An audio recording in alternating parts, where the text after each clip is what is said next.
اسے کوڑ کی بیماری لگ گئی، اس کے جسم میں آگ کے شعلے بھڑک رہے تھے،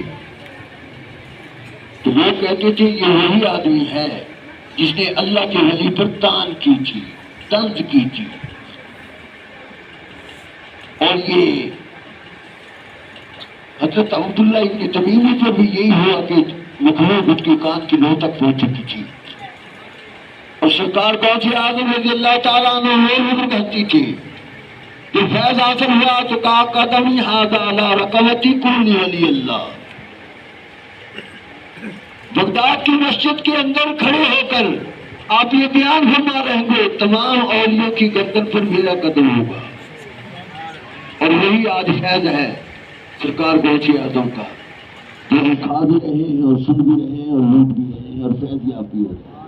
اللہ تعالیٰ ہمیں عمل کی توفیق عطا فرمائے۔ 11ویں بناتے ہو نا؟